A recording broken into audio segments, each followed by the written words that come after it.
Good evening, one and all, and welcome along to Season 2, Episode number 78 of the UK Dallas Cowboys podcast. This evening we have the post-game show for the Giants. I'm joined by Paul and by our co-founder of the fan club, Mr. Jamie Smith. How are you both doing tonight, gents? Evening, fellas. How are you both doing?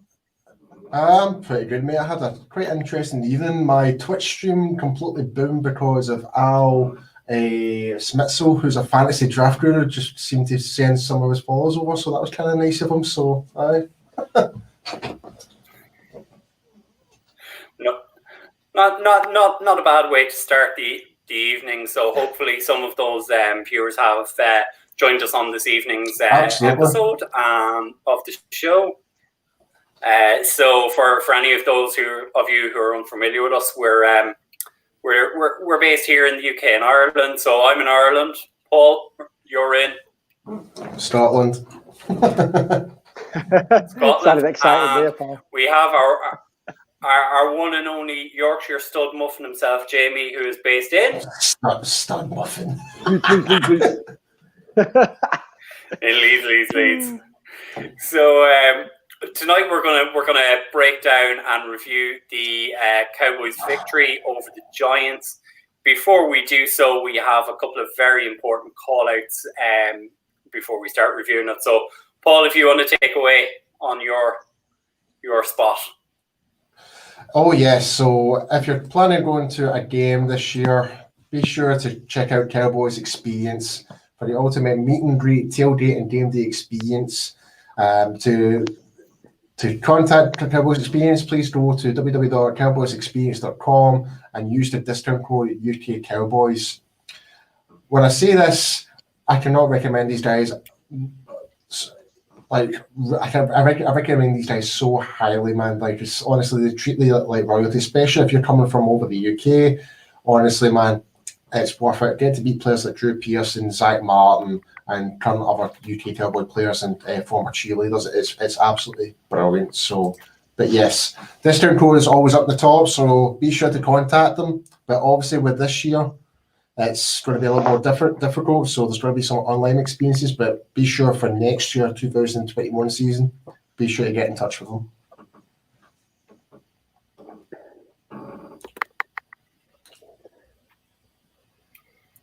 And don't forget to use the code, folks. Get all the free stuff you can. In the famous words of Richard Jones, do be a clown. Don't be a clown. So our next big shout out.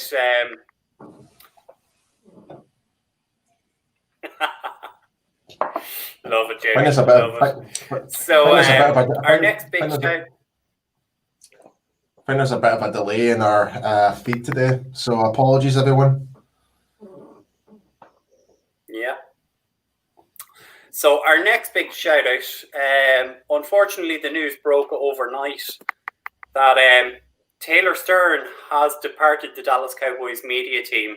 For any of you who've been keeping up with us on this feed and who followed the Cowboys media team themselves, Taylor has been more than wonderful with her time, with her expertise. She's always available to us when we reach out. So we'd like to take the moment to shout out to Taylor, wish her the best of luck with the next step in her career. We're seeing the crying faces coming in already because we're sure everybody is feeling the same about this. And for someone who thought 2020 couldn't get any worse when Jeff Heath left the Cowboys, it's gotten worse. But I know both Paul and Jamie have met Taylor during trips out to Dallas. So if you want to give us your feelings, folks. Yeah, I'm obviously quite gutted. I've met Taylor on a couple of occasions when I went over to Dallas to hang out with my friend Shannon, who also works for the Dallas Cowboys. Shout out to Sharon Gross. But yeah, Taylor's just an ultimate professional, man. Like every time I got a chance to meet her, she was always about like thinking about the next best thing in terms of like content and like strategy and stuff like that. So, and what she did for Cover 4, working with Dave and stuff like that, and yeah, she's absolutely brilliant, and we just wish her all the best in the future. Yeah, I think Paul just. Yeah, Paul touched on it. One of the ones, well, say that they all do, that take us all in this side of the pond like family, and have treated as well when we've been out there. Yeah. And she's obviously she's full of knowledge. You know what I mean? Like you listen to the podcast she's been on, and it gives everybody a good insight. So yeah, sadly the team's losing a good, not a good, a great member of the team. So yeah, it's a shame, but yeah, we like to say we wish her all the best, and thanks for all the support that she's given, not just us lot over here, but obviously all around the world. Absolutely. So we'll all be keeping an eye out for you, Taylor. We all want to see what your next chapter is and where life takes you. But we'll all be keeping an eye on your Instagram and on your Twitter feed, because they are always a good watch. Yeah. But moving along to everyone's favourite real or imagined grandfather, it's Jerry Jones' 78th birthday today. Yep. So a shout out to Mr. Jones and to the family. Yeah, happy birthday, Jerry Jones. Happy birthday, JJ. We're sure it'll be fun celebrations this evening in the Jones household. Yeah, he'll be on the yacht, no doubt. So moving along.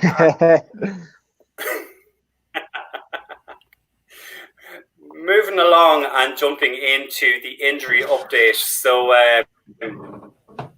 as we say, not great news. Obviously, we all know what happened on Sunday. Dak Prescott has had a compound fracture on his right ankle, and he also dislocated it. It is ruled him out for the rest of the season.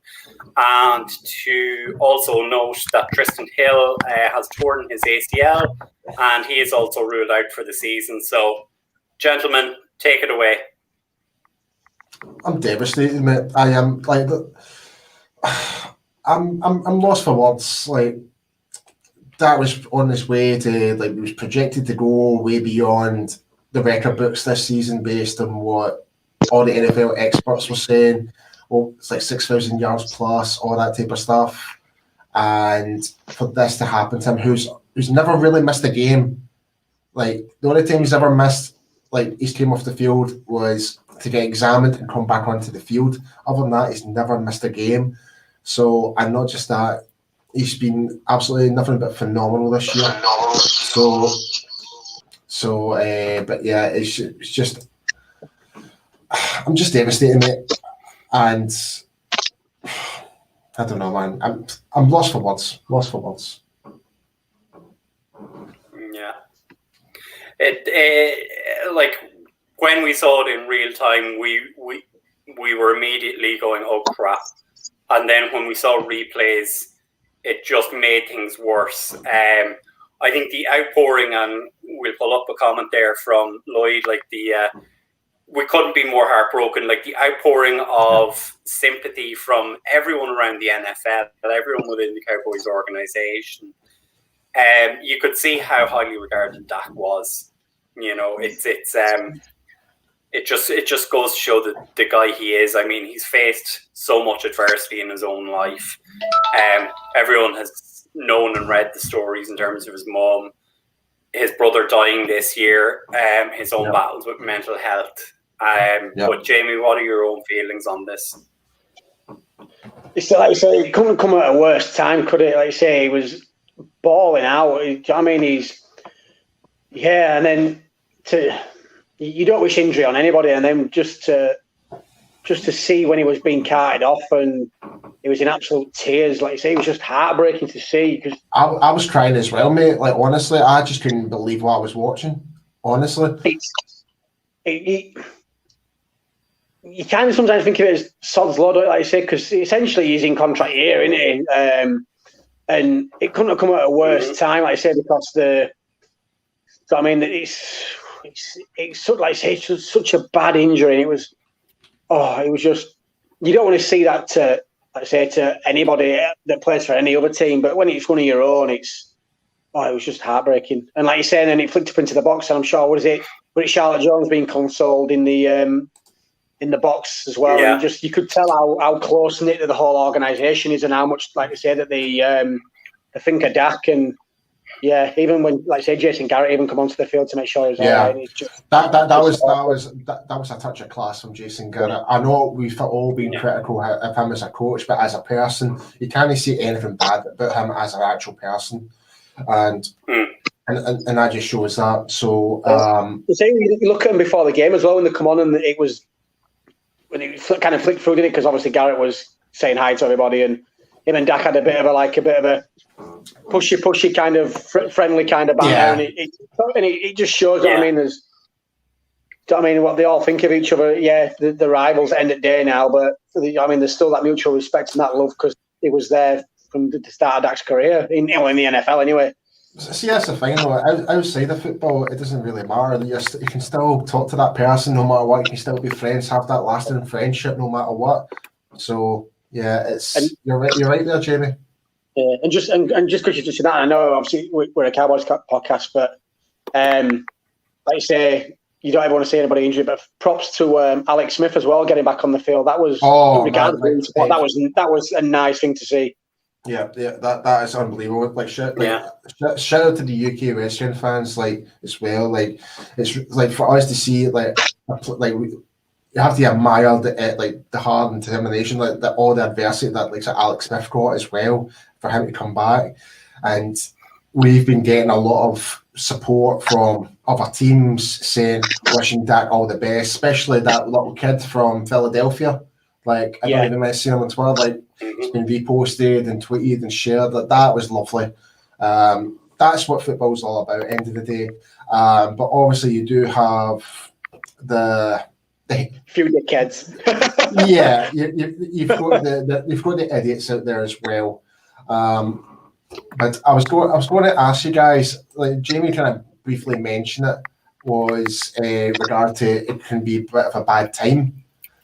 And yeah, right. I think it is a bit of a bad time how this has happened because of his contract. But what I'm about to say is I'm fuming with some of the people are coming out with saying it's the Joneses' fault, it's Dak's fault, whatever that. If there's some person to blame about this whole situation, it's his former agent. I'm going to leave it at that. Is it Todd France or Todd Francis? These guys. Todd France, that guy single-handedly pretty much ruined Dak from getting a secured longer-term contract till it was too late. Like when as soon as it happened, kind of that went from head, and I sat there and I kind of stayed off Twitter a little bit because sometimes it can be a bit poisonous, can't it, during a game day? But automatically, you just knew it was going to be Dak screwed himself, Joneses screwed Dak. It was always, and that's why I kind of stayed off Twitter because you just don't want to see that crap, and it's just one of them things, isn't it? Obviously, and here's the thing, where the contract negotiations are a bit weird out there because obviously the Joneses are thinking about obviously the roster and that. And Dak's obviously he deserves a payday. So absolutely, here's the final, Jamie. Like before all this whole scenario kicked off, it's like Dak was offered contract numerous occasions, like getting turned down because of Todd France saying it wasn't good enough, the money wasn't good and stuff like that. But end of the day, the problem wasn't like Dak even came out and says like it'd be great to have all that money, but at the same time it was more to do with the duration. That was the thing for him. But the thing is, this Todd France, his former agent, kept bumping up the price tag when you saw Ryan Tannehill get that big contract for the Titans, then you see getting the Holmes getting that contract, then all that type of stuff, and you're like, it's like, and it completely backfires. It's like it all the time, and this is one thing that pisses me off about sports. Like you say, the sports stars deserve to get paid, but like you say, when you see these negotiations, it's always the agents that are kind of in the mix a lot more than what the players are. Like you say, just look at I know it's all kind of off topic, but look at Bryce Harper in baseball a couple of years ago when he hit the market, and they were just driving the price up, and it's ridiculous. And well, that's the thing. They deserve that amount of money, but it's what it is, isn't it? Here's the final, Jamie. Like, the only thing the player does is sign the contract. He doesn't talk to the organisation at all. That's all done by the agent. That's what they're there for. And like says France, he screwed up. So do you know, like you say, I know we mentioned it, and I looked at a thing, kind of going off topic a little bit, which just shows you how agents kind of get stuck in. It was a bit on when Gaza left Lazio to go to your hated rivals, and his agent, and he said his agent was pushing for him to go to the Premier League, and he was like, "No, I want to go to the other side of Glasgow." I won't say the name because I know you don't like him, Paul, but it just shows how much they try to influence what a player does, and it's nice sometimes to see a player say, "You know what? Don't get me wrong, don't get me wrong, I hated Gaza, but it's kind of funny that you mentioned the old firm Glasgow Rangers there, because we're going back to Dak Prescott. This reminds me of what happened to Henrik Larsson years ago when he had that nasty leg break. And for me, when I watched those highlights of when his ankle dislocated and that, it just brought so many bad memories, because I never watched that game live. It was against Lyon. I think it was like a Champions League qualifier back in 1998. And I was really young back then. And I was sobbing for tears. And I felt the same that night. Like, even after the game when we won, I didn't feel happy. I felt more upset, more because of Dak. So... And that just comes to show how much I love him as a player, and how much I think he's so fundamental for the Dallas Cowboys. Is the fact that, like, you know, and not just that, like, it's a human being. At the end of the day, you don't want to wish someone like you want to make sure that they're always healthy no matter what. Exactly. And same goes with Tristan Hill. Like, he's been having, like, he's starting to kind of like coming out of the shell now, and now he's back to square one again, you know? Yeah. Which is so unfortunate, because he was progressing as every game was going on. Like, don't get me wrong, there's been a few times where I feel as though he was like overpowered by bigger old linemen, but that will come eventually. But you know, like, it seems to be happening a lot around the league. Sorry, Brian, I jumped in there, but I think it was Jane Slater tweeted the other night, didn't she? I think we got 13 players on IR at the minute. It just shows how much the training camp's being missed, because obviously they've not been able to get to the fitness level that they would like to get to. And here's the bigger question: what were those players doing during the off season? Yeah, there's that. Yeah, there's that as well. There is that as well. If consider, because there and I know we're gonna talk about defense and like later on in that, but I will get to that, because I am going to be grilling someone specifically because of this, and I want to see what people's comments are about that. I tell you what, whoever's watching right now, tell me who you think I'm going to be grilling in our defense during our segment tonight. I'm curious. He's been on this, and he's been on it, Brian. He's been on fire off air. So. Yeah, I'm ready for to get a fire extinguisher to put his ears out. For all of you lucky people this evening, it's a good thing we don't have a bleep machine, and it's a good thing for Paul we don't have a swear jar, because we know he is going to go off on one tonight. Well, I do. But as we say, look, don't be afraid to send us in your comments, folks. As you can see, we've had a few comments in there from Lloyd. You know, give us your thoughts, give us your opinions on the Dak situation, on your thoughts on Tristan Hill. Just before we go any further in terms of injury updates, we've also added Garrett Gilbert from the Cleveland Browns practice squad. I think that's the second week in a row we've done that from someone from their squad. And Adam Redmond has also been re-signed. But, flicking it back to Tristan Hill, I mean, he is a guy who has been making strides this year. He's gotten involved. Like, I think this time last year, we were all kind of calling him a bust already. Yeah, but he's turned his career around, and, you know, you don't want to see something like that happen. Yeah, man. No, you're absolutely spot on. Because like me, you, Jamie, and I think pretty much the whole majority of our like UK Cowboys family were just like Tristan Helton. That he's just not good enough. But he barely even took to the field. Like we were being too critical of him, but he was really turning the page, and we were kind of like, you know what? Yep, I'll eat that humble pie, thank you. So. But it's a shame what's just happened to him, though. It really is. It's there. I think there was quite a lot of pressure on him last year because of the essentially because of obviously the trade we made for Coop. He was essentially our first round pick, so it was our first pick, wasn't he? So there was going to always be that pressure. And like I say, it's just like I say, this scheme seems a lot better for him, and he seems to have settled a lot more. And like I say, it's just a shame because he'd been making strides every week, and yeah, it's just sod's law, sadly, isn't it? Yeah, man. But looking at it from another point of view, Paul, a gentleman that you have a soft spot for, I think it's almost as big as my soft spot for Jeff Heath. This should allow him some more opportunities. So, what are your opinions on that as our D-line expert? Bring on the Canadian Bulldozer. That's all I'm saying. Like, and again, I am going to go into more detail about this in the defense segment, like because when you make the comparison of the, in fact, I may have gave it away there. But yeah. So I'm over the moon for Neville. I really am.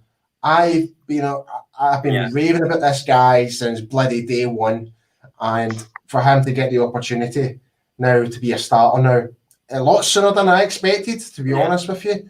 But give him till end of the season, man. He is going to fit right in. Yeah. So just a comment in there from Lauren, who is one of our number one fans. He's always tuned in to us. So as you can see, it's good for Tristan. He was injured as a result of trying not to get flagged for unnecessary roughness. I mean, that just says it all, you know. He's trying to be too nice. He was trying to be too nice, and he ends trying to be disciplined in his approach, you know. Yeah. But if we start breaking down the game, we're not going to. We couldn't really jump straight into defense, but we'll just take a look at the offensive numbers first. So as you can see there, Dak, 14 of 21, 166 yards. I think it's nearly been lost in all the analysis is that Dak actually was the recipient of a touchdown pass. That was unbelievable. That was I was like, hold on, it's like bloody. So when the hell did we do like a Nick Foles or something? Not to give any of the Eagles any credit whatsoever. Behave. Yeah. It felt like it was like a college football trick play. It really did. I was loving it. It was something different, something textbook, and that is credit to Kellen Moore. That is credit to him. And I know he's had his critics as well, especially with last season and stuff like that. But when you do think about the perspective across this season in general, offensively, putting points on the board, we're doing that now. Whereas last season, we did struggle to score points and convert within the red zone. We fixed that issue. We're putting the points on, so credit is due to Kellen Moore on that. Say what though? Cracking route run, and the pass was. Was it Cedric Wilson? I think it was on it. Cedric Wilson was the passer. Beautiful spider. You wouldn't have misplaced that for. You wouldn't have thought it were a wide receiver. Say that though, it happened to us bloody last week, didn't it? I can't remember what it was for Cleveland last week. Was it Landry that threw the touchdown pass slightly? That's it. Yeah, and said these wide receivers have got an arm on them. Yeah, we're seeing that quite a lot this season. You've got the Browns doing it, now we're doing it. So yeah. I still want to see. A big guy throw one. A nice little lead blocker. He needs to throw one. Let's not forget that the Giants threw a 2-point conversion to one of their offensive tackles. Yeah, so they got their own back on us. Yeah. Well, I want to say, you actually touched on a good point there sorry, Brian. In terms of red zone offense, so I think you can see the numbers there. It's running through. So we actually went 3 of 5 this time. Yeah. And those numbers have been fairly consistent. I think it was 2 of 3 the week before. So I think our red zone offense and our scoring offense has gotten a lot better. Is that? Oh, it's night and day. Is that just a Kellen Moore issue? Yeah. Is it a Kellen Moore thing? Is it a scheme? Is it players in the scheme? Go on, Jamie. Sorry, Jamie. I think when I was thinking about this the last couple of weeks, and I might get slated for this, but it might just be the fact that we've not become predictable. And what I mean by that is Cowboys over the last few years, Cowboys getting the red zone, it's only going essentially to one person. It was going to go to Jay Witt. And as much as we don't like the fact that he's no longer on this roster, he's not there. So teams now have to plan differently. Because, like I say, I bet if you look back over the last few years, how many times in the red zone we threw to Jay Witt. Now, Zeke's going to bulldoze his way in. Dak can be pretty formidable in the red zone with his feet, with his arm. We've got plenty of weapons at wide receiver. And the Titans are starting to show a little bit. So I personally think it's because we're not as predictable. Teams are struggling to defend us in the red zone compared to what we used to be. I don't think you'd be slated at all for that. I actually think that's a great point of view on things, Jamie.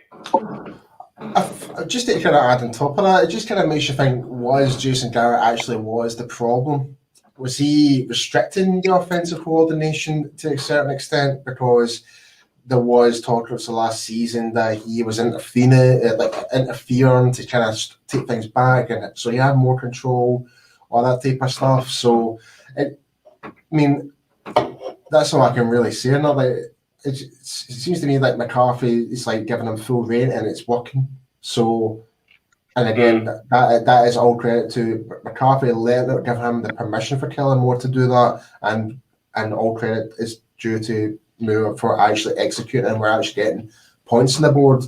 Like, because how many times have we actually nearly get like we're in the high 30s in average, are we not? And I think the only game is for season opener. I think any other game we're 30 plus. Yeah. That's great. That is great offensively, regardless. Yeah. It is. I think it's maybe a couple of factors in this. Last year, I think we only saw the development of Michael Gallup in the second half of the year, and we'll touch on this slightly. Is Gallup's ability to go up and win the ball. And you have that now. You have Amari who can take the ball from the slot or down the seams. And you also have a guy now in CeeDee Lamb who can do the same thing. He can take it in the slot. He can go across the middle, but he can also do it long. So I think it's just a case of there's more options in the system rather than just, as Jamie kind of said, it's going to Jay Witten.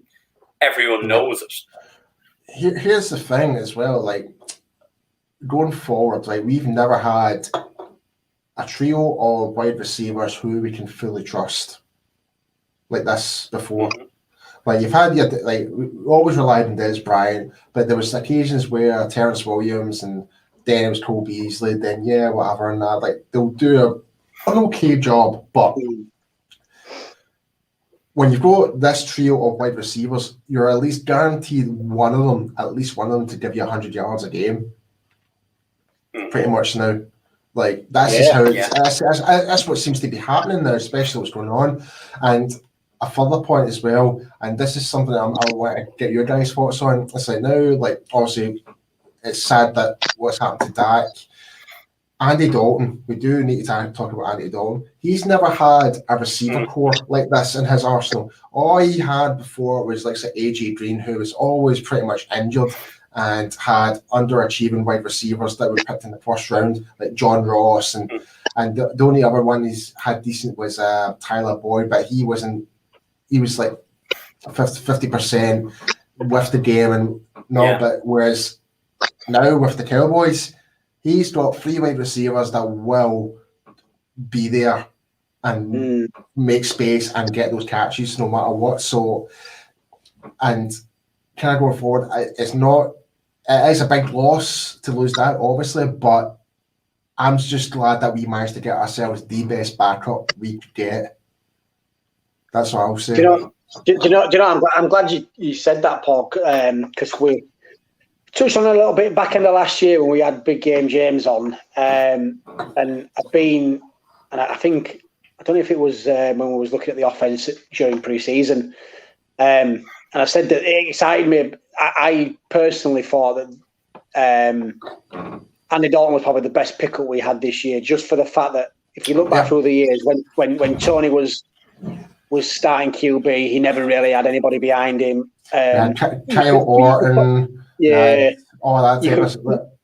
And exclude Dak's first year, because I mean, if Tony wouldn't have got injured, then it would have been Tony's team that year. But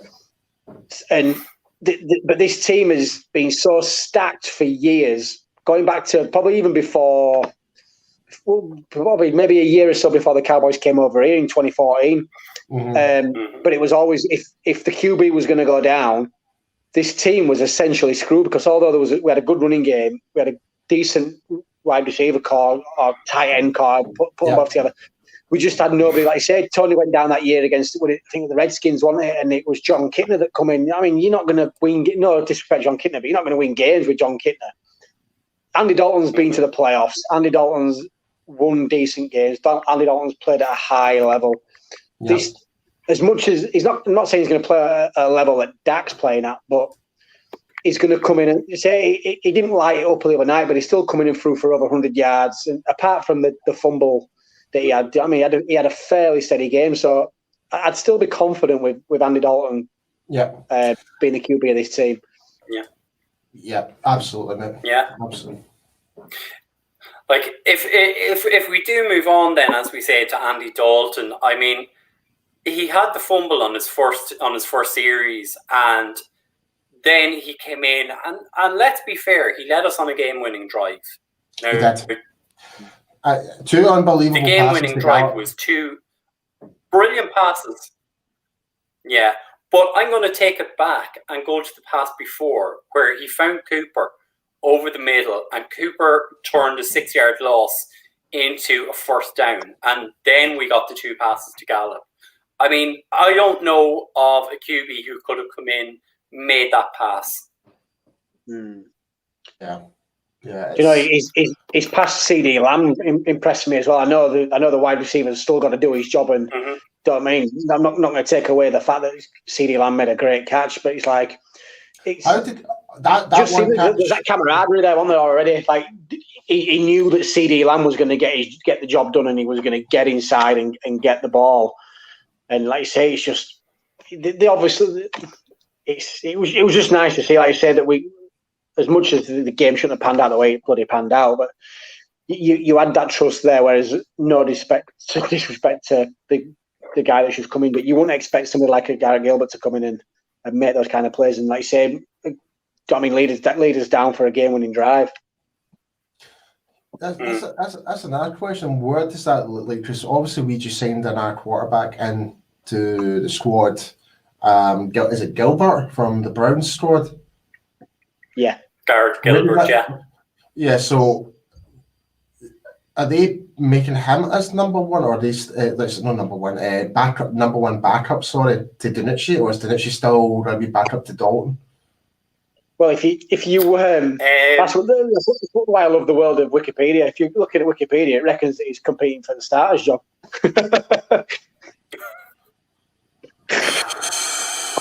Sorry, Brian, I jumped in there on you. Sorry. Don't do that. No. Please. I mean, I can't imagine he's gonna displace Gilbert. I think it's just a case of having the extra quarterback and an extra body there, because I mean Gilbert has thrown balls and DiNucci hasn't, so it's just a case of having that extra body there. Yeah, okay. But if we do then look and let's talk about the two catches from Michael Gallup on that last drive. I mean, who else would have done that? The kid's a baller. CD Lamb and Amari Cooper would have. True, it's true. They might have done it, but it's just that ability that he seems to have to go up, get the ball, and get himself in bounds. I mean, that's the 4th or 5th time we've seen that this season. Yeah. Do you know? When it comes to Gallup, must admit, I need to eat my words, because I think it was I don't know if it was the pre-game show last season. I said that he would probably be QB, be wide receiver 2, maybe 3. But he's shown he would, on any other roster, he would. Apart from a couple of teams that obviously got some elite receivers there, but you could probably say 80% of this league, he would be wide receiver 1 on 80% of the other teams in this league. I'll be honest with you. See, with our trio of wide receivers, every one of them are playing like number ones. My personal opinion. It's hard to differentiate from them. They're all playing up to a high standard. CD Lamb is beyond expectations. He's making some amazing plays. Michael Gallup is playing for that new contract with it, and don't blame him. I don't blame him at all. And Amari Cooper is continuing that consistency. He's balling out. So every single one of them are playing like number ones in my view. So I don't know what you guys are thoughts who are watching right now. Get your comments in. Tell us what you think. I think you touched on it earlier, Paul, as well. You know what I mean? Like, pretty much we're consistently now, at least one of the receivers is getting at least 100 yards minimum. Yeah. But then when you look at like the next wide receiver, they're pushing that 100 mark. You're looking at 75 plus. You know what I mean? So this offense is dangerous. It's just need consistency on that O-line. Yeah, that's the big issue is the protection for the quarterback, and also the ability to open up the gaps for the running game. That's still a major issue, but we're still somehow we're getting the points on the board still. I mean, and I think you're kind of feeding into the next point, and I think it is fair that we do mention Zeke Elliott. So he had 91 yards, 2 touchdowns. You know, in a game where Zeke seemed to be quiet, those are still great numbers to be putting up. Oh, what I did? And you could see it. Oh, sorry, I was just going to say, especially within fantasy football, that's a great scoreline as well. Yeah, like you could see it in the drive when Dak went down. You know, that Zeke seemed to take that mantle of leadership onto himself and just said, you know, give me the ball, I'll carry this team on my back. I mean, that's something you want to see from your running back. And I think as well, I think he got a little, I don't know if it's just me, I don't know if he got a bit of unfair stick on the interception, because when you actually look back, I just don't know if it was a little bit of a high throw from Dak, because the commentator's like, oh, he's come off Zeke's hands, but when you actually look at it, I just don't know. I think that's a little bit harsh on Zeke to get the blame for that interception as well. Yeah, I think in our own group chat, I think I said that it was, you know, what was Zeke at, but to be fair, it was, you know, just slightly high and above where Dak should have thrown it. You know, so it's hard to blame him for that. But if we flip it over, we are now going to talk to our defense, and we're going to throw it over to Mr. Paul Stewart, who has been waiting with bated breath for this moment. Paul, take it away. Right, I'm going to start off with this. Dontari Poe, you better get your arse into gear, son. That was, without a doubt, the worst performance from a defensive tackle I've ever bloody seen. Get your act together. It was like, I'm sorry, but I'm sorry. Like, I watched the highlights of the game. I watched the match film. I've never seen a lineman so non-committed in my life. He was basically there as a statue, a holding frame. He was upright. He was getting forced back every time. He was actually shoved to the ground, like going back into the backfield by one of the Giants guards. And I'm like, what the hell is this? And not just that, his effort to run after the ball was absolutely disgraceful. Dontari Poe, get your head up your arse and get out and about it. If you continue to play like that again, I never want to see you in a Cowboys jersey ever again. Get it sorted. Do you know what the funniest thing is, Bri? That he, like, for everyone that's tuning in, he was literally like this part off air before we come on. Like, he was chomping at the bit. There was smoke coming out of his lungs. It was, yeah. Honestly, that infuriated me. It really did. But I just kind of add to that. And I know it's starting to become a little bit of a theme on the shows, both the post game and the pre-game shows this season. Apart from maybe where D-Law managed to cause the fumble by Daniel Jones, and obviously Brown took it in, and a couple of plays from Joe Thomas. So apart from that, this defense this year has been shit, absolutely shit. I'm sorry, there's no, and I know we were talking about Paul, but there was in the bleepers, but there was no way that this game, with our offense and the players we have on defense, that this game should have been that close. And this is no disrespect to anybody, but Daniel Jones came into this game with a QBR of under 70. There's no way that the Giants should have put that many points on this team. They didn't have their most important attacking player in this game. They had a patched-up running game. They've got an awful wide receiver core. They've got a garbage QB from what he's looked coming into his second season. There's no way on this earth that game should have gone down to a game-winning field goal. This defense is going to hold this team back. Yeah, it's funny that you kind of mentioned that. I still want to kind of go and talk about like the whole Poe thing again. When you were talking about like now that Neville Gallimore has now started, right? Here's the difference between these two players. Gallimore has got the burst, he's got the energy, he's got the drive, right? And he is committed to chase after the ball, right? And we saw that he actually put Daniel Jones in his arse going off on the sideline. Poe, he's still standing, twiddling his thumbs like an absolute half-wit. I'm sorry, it still annoys me.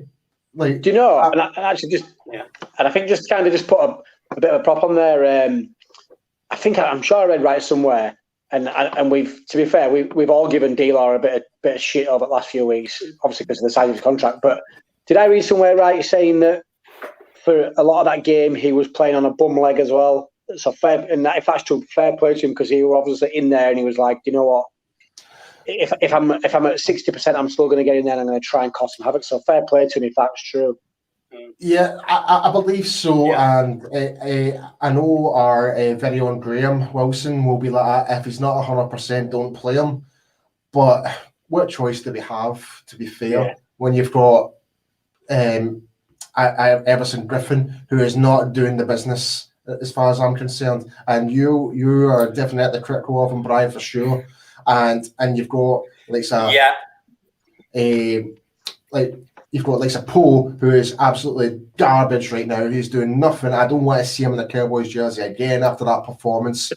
I'd rather get him back in, and even like the fact is we had to get Tyron Crawford to play back into defensive tackle, and you saw the difference in that. You saw the difference. And this is a guy who just came back from hip surgery, and he's making a difference out there in the center of the defensive line. He's still making a difference with reconstructed hip, whatever, bionicle hip, I don't care. He's like Robocop, I don't care what you want to call him. Honestly, it's there's only two people on defense this year that have kind of made any headway with me and kind of shone a little bit to say that they've been shoddy as they've been, and that's been Joe Thomas. I think we mentioned a few weeks ago he's going to be kind of our Anthony Hitchens, where he's going to ball out, and we're sadly probably going to lose him because of what we've got on defense. And Diggs, apart from that, the rest of the defense has been garbage. Diggs is without a doubt being our best player in defense this year, without a shadow of a doubt, and this is a rookie as well, without a doubt. Are we forgetting a certain gentleman named Alden Smith? I concur. Don't get me wrong. Don't get me wrong. Alden Smith has been great in terms of like stats wise. He's been great. There's been a few things on film I'm not particularly happy about what he's been doing. He seems to be, especially when the ball's on the weak side, he takes a more casual approach, being like, because obviously he's got a job where he needs to contain that. But whenever whenever the ball's not going in his direction, he should be helping going back to the backfield to help out in case they do cut back inside in. So, and that's not what's happening. So there's been a few scenarios where I've not been too happy with all of them when it comes to that. But in terms of him, go for the QB, stopping the run, yeah, he's been great. But in terms of overall, I think it's just been great. He's went above expectations. He's pretty much like, people are trying to like suss him out, and he has proven his worth. To me, he really has. Yeah, he's making our veteran players been with the team for about 2, 3, 4 years. Nah, like, come on, is this it? One step up. Yeah, I think Paul, you touched on the main point of my defensive argument, and that was Everson Griffin. And it brought up 2 points. I mean, the first one for me was I would have cut him on the spot. I mean, Evan Engram was walking past him, waving at him, and he made no effort. There was no burst to go after him and just drag him down.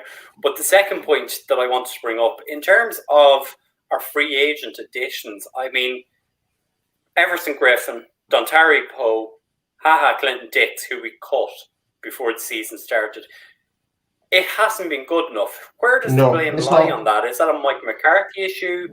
Is it a Mike Nolan issue? Is it a Will McClay issue? Why are these guys not performing?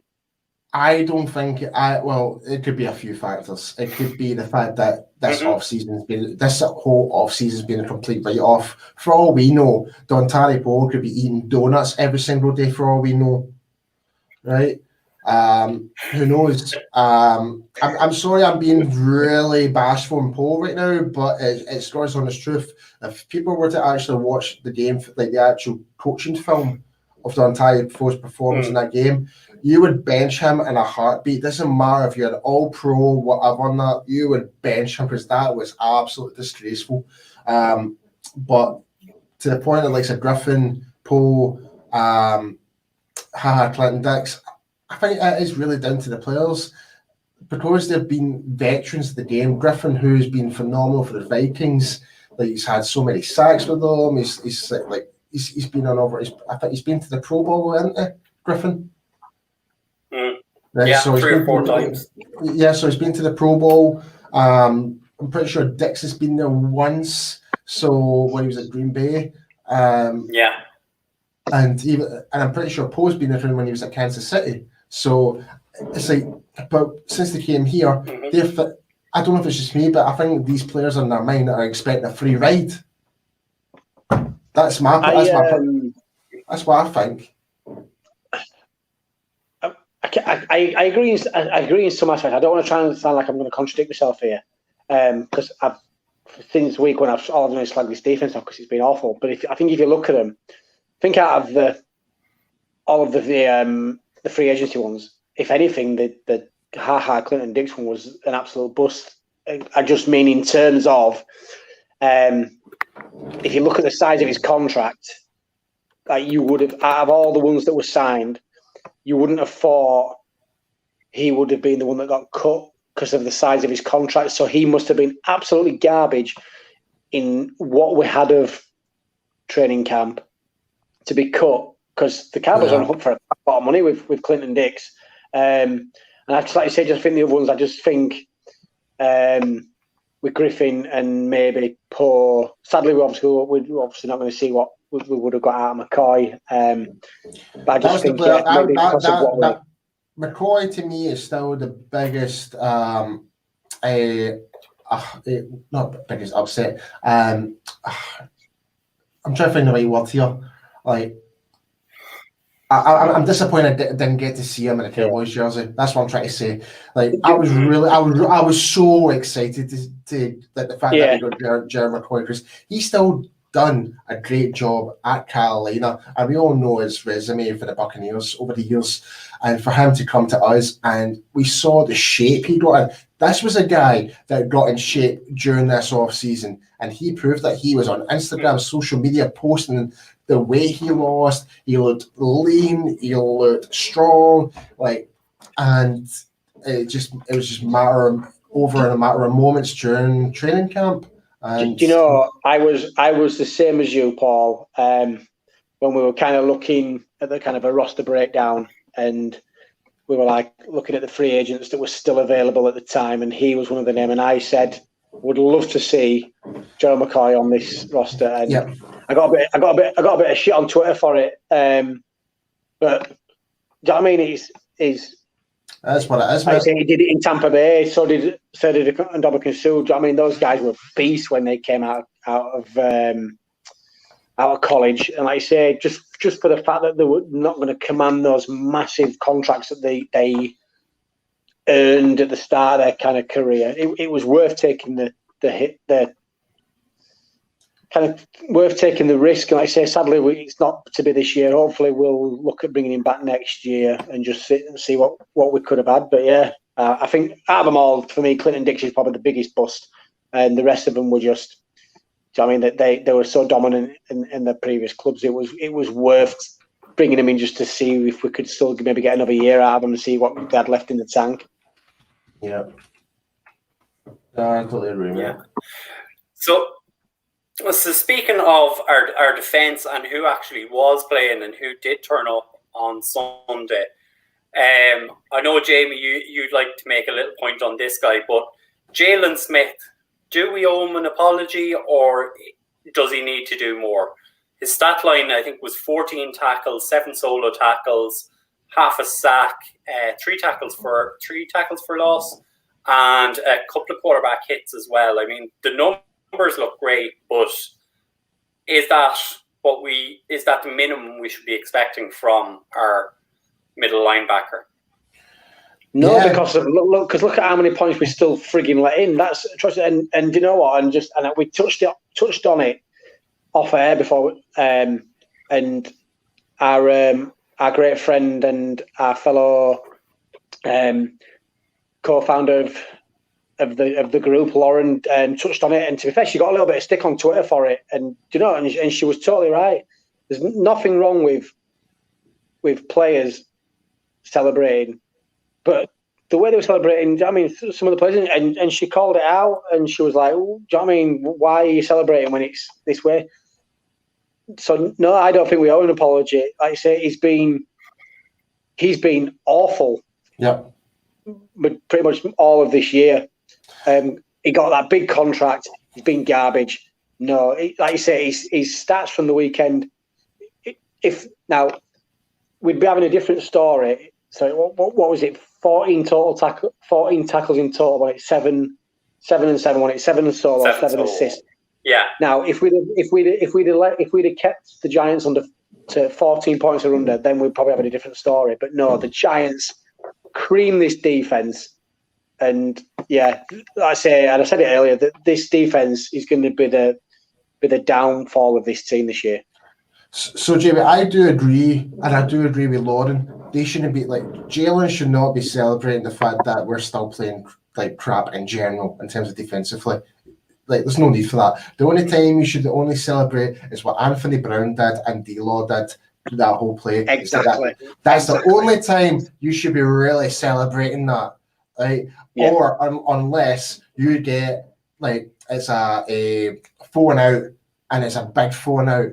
It's like you really want to rub it in their faces. That's the only time you should really want to do that. But in terms of like, Jalen, in terms of performance, yeah, he has been underperformed by a long shot. But that, to me, I'm kind of going to be a bit defensive because he's trying to, like, I think he's that type of, that he wants to do too much. He should be just like, that game just there, he stuck to what he was supposed to be doing.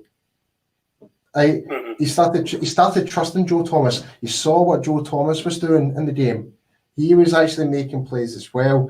And now, like because of that, Jalen was like, okay, you do what you do, without me having to kind of intervene. He saw that what happened. Jalen just stuck to his job and done it. That was it. And look at the result. It was the 14 tackles, 7 solos, whatever, and that, and the half a sack and all that type of stuff. So it just shows, like, don't overcomplicate what you're trying to do. Just stick to what your assignment is, and that's it, and things will happen. You mentioned his name. I think you threw in it. Sorry, Brian. Sorry, Brian. Off there. Yeah. No, I was going to say, I think you threw in a beautiful segue there into the D-Law sack, strip, fumble, and the Anthony Brown recovery for a touchdown. I mean, that was great to see. I mean, our point differential. We've been waiting for that all year. We've been waiting for that so far. Yeah. Yeah. But Jamie, take it away. That's what you want to see from D-Law, and that's what you want to see from the rest of the defense. I mean, they're expecting the dominant defensive end to come in and make a play like that, and they're coming in to sweep up and to take the spoils from it. Like I said, the one thing I'm waiting for is someone to make a video or a meme of when D-Law hits Daniel Jones and you just get and like shit like that. You know what I mean? It's such a great hit, and like you're saying, it was nice to see some hustle from the defensive backs. Do you know what I mean? That's what you want. You say that's what we probably missed for the last few years. Do you know what I mean? The front three, front four making havoc of themselves, and you say the defensive backs taking the spoils and getting a TD. Here's a question, please. Do you think the difference of having Mike Nolan on that sideline made any difference? Nah, I just think their pride started to get a lot dented on it, that they're playing so badly that it's and to be fair,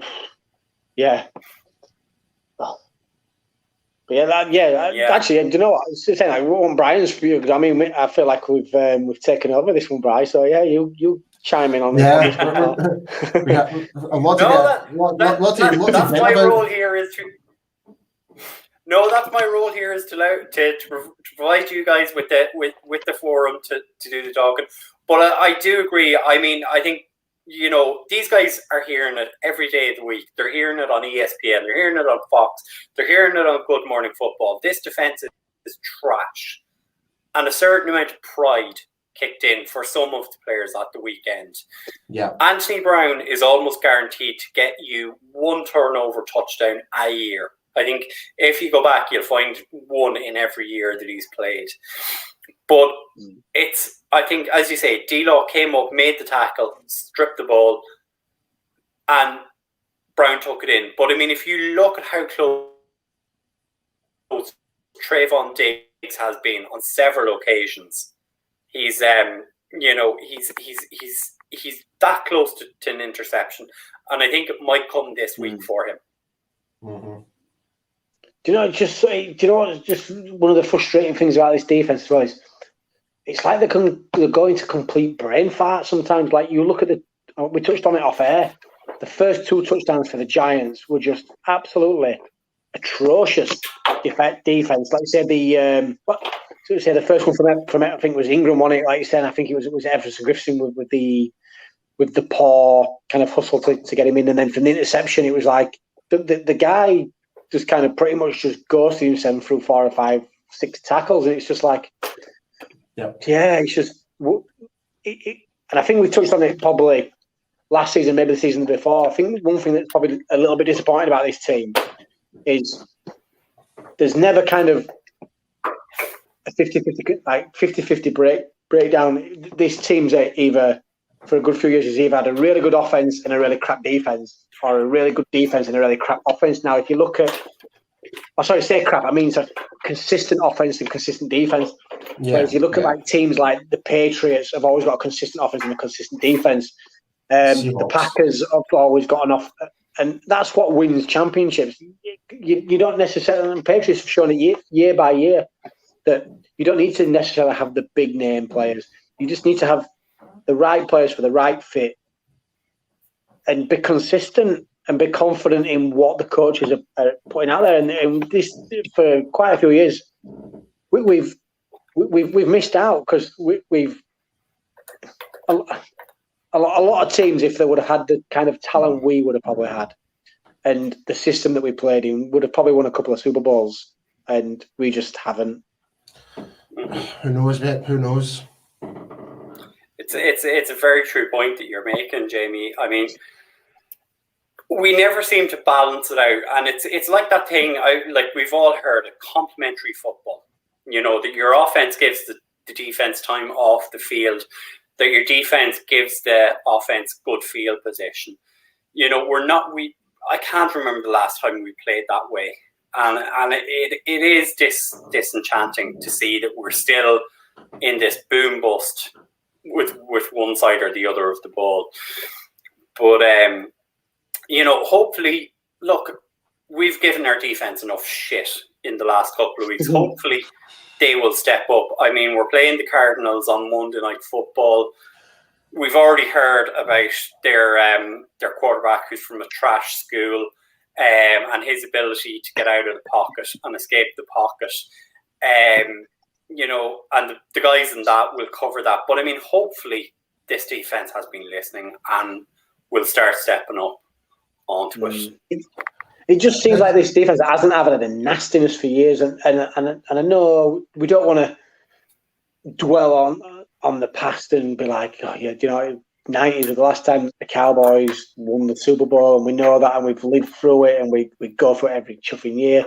But if you look at the defenses that we won them Super Bowls, those defenses were nasty. They were awful. That you didn't want to play them, and like I said, and they had rightly so, had a chip on their shoulder because I can't remember which year. Was it 94? Was it 94? I can't remember. And literally, they were the best defense in the NFL, and not one of them got selected to a Pro Bowl or to All Pro. And yeah, that's right. Yeah, this is what you want. You want your defense to play with a chip on its shoulder. You want them to be nasty. You want them to be mean, and you want them to be smash mouth football. You want them. Yeah. You want them. Exactly. And we just haven't had that.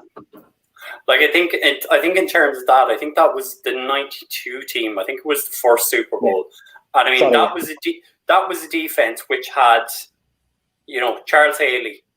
It had Darren Woodson playing safety. You Ken Norton Jr. at linebacker. I mean, they were. I know I'm forgetting names, but I mean they were nasty guys. Do you know what? Kind of just mess with them.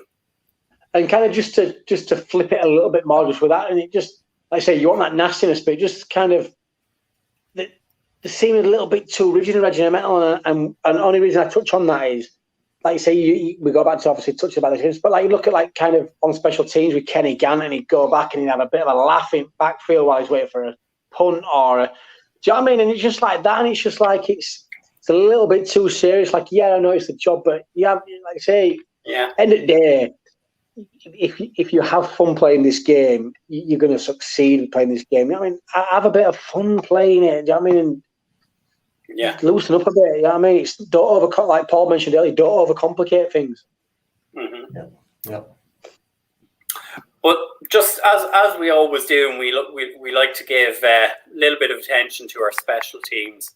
So I think this weekend we actually didn't have any special team fuck ups. So Greg Zerline kicked all his goals. Chris Jones. I guess Carson's out the question for tonight. Yeah. Greg Gulleg is in my fantasy team. Got me some points this week. Yes. But I think it's good to see that special teams didn't cost us anything this week. Ryan got us the win, so it did. And something I do actually want to call out is Chris Jones for the game-winning field goal. The work he did to get that ball round. I think it keeps cutting out on most of the highlights I see. But LP, I think LP threw slightly high. Now, that's not a knock on LP. Normally, he has the ball landing laces out. Yeah. But you could see Chris got it turned, and the fade coming in to bring it inside the post from Greg Zerline was epic. And not just that, the ball swelled ridiculously. Yeah. Like, there was one point I thought that is going out. Then somehow it was like watching Roberto Carlos's free kick against France. But that was the effect of the laces. Like, if you could see it, like Chris hadn't got it fully rounded, the laces were fully lined up, and that's why the ball drew in like that.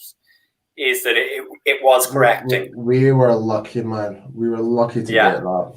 Do you know, you touched on him there, like you're saying, he doesn't get a lot of props anywhere. LP, man, the guy's been doing it for years, and he's been Mr. Consistent. I don't think, we've ever seen a fuck up from him. The guy doesn't get enough credit. You know what I mean? The guy's clearly done enough. Or is it 13, 14 years? Maybe longer he's been on this roster. 17. I'll tell you guys, special teams is a fine art. It really is. It is a fine art. It's like even kick holder, lower snapper, punter. Like it's all technique and precision. And the same can be done with a quarterback. This throwing the spiral of the ball, like foot placement, hand-eye coordination for wide receivers, all that. It's technique and coordination. It's so important. Doesn't matter what position that you play. It's a fine art. Yeah, like I said, a brutal fine art. A brutal fine art. Through special teams. It's true. But I think we've, as usual, we've gone way over the hour that we normally allot ourselves. But there was a lot to go through in that game. Before we wrap up, obviously, we do want to pass on our best wishes. Dak, all of us here in the UK and Ireland, we're all praying for you. Our thoughts are with you. Rest up, heal up, and we look forward to seeing you back on the field in 2021. Before we go, Paul, if you'd like to give a shout out. Yep, sure thing. So again, guys, if you're planning on going to a Dallas Cowboys game this year, be sure to go and check out cowboysexperience.com and use the code UK Cowboys for the ultimate game day, tailgate, and meet and greet experience.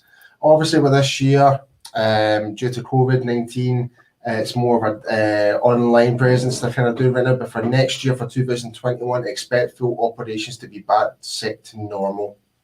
And as a person, and like I said, myself and Jamie and a few others of the UK Cowboys have been there before, we cannot vouch for these guys any higher. And we're just so happy that we've partnered up with Cowboys Experience. So be sure to go and contact them and use the code UK Cowboys.